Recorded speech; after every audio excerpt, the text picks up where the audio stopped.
One of my client complaint ఏంటంటే తను రోజంతా బానే ఉంటుంది, పని చేసుకుంటుంది.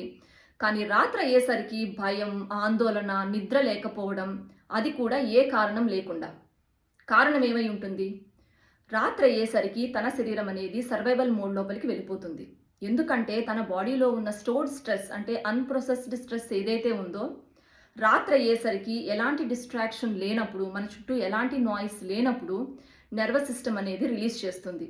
అప్పుడు కార్టిజాల్ హై అయ్యి మన మైండ్ అనేది రెస్ట్లెస్ అవుతుంది. అలాంటప్పుడు మనకి మనం ధైర్యం చెప్పుకోవడం, పాజిటివ్‌గా థింక్ చేయడం ఇలాంటివి చాలా సార్లు హెల్ప్ అవ్వవు. కానీ సోమాటిక్ ప్రాక్టీసెస్ అనేవి చాలా హెల్ప్ అవుతాయి.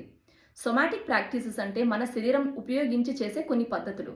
అంటే బ్రీతింగ్ ఎక్సర్సైజెస్ చేయడం, చిన్న చిన్నగా బాడీని మూవ్ చేయడం, గ్రౌండింగ్ ప్రాక్టీసెస్ చేయడం, ఇలాంటివి చేయడం వల్ల మన బాడీ అండ్ మైండ్ అవేర్‌నెస్ లోపలికి అంటే ప్రెజెంట్ మూవ్‌మెంట్ లోపలికి వచ్చేస్తాయి.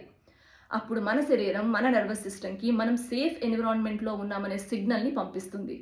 అప్పుడు మన శరీరం సర్వైవల్ మోడ్ నుంచి సేఫ్టీ స్టేట్ లోపలికి వస్తుంది. ఇలాంటి గ్రౌండింగ్ ప్రాక్టీసెస్ అనేవి మీరు రెగ్యులర్‌గా ప్రాక్టీస్ చేయడం వల్ల కొన్ని రోజులకి ఈ నైట్ టైం మీకొచ్చే యాంగ్జైటీ నుంచి మీరు బయటపడతారు.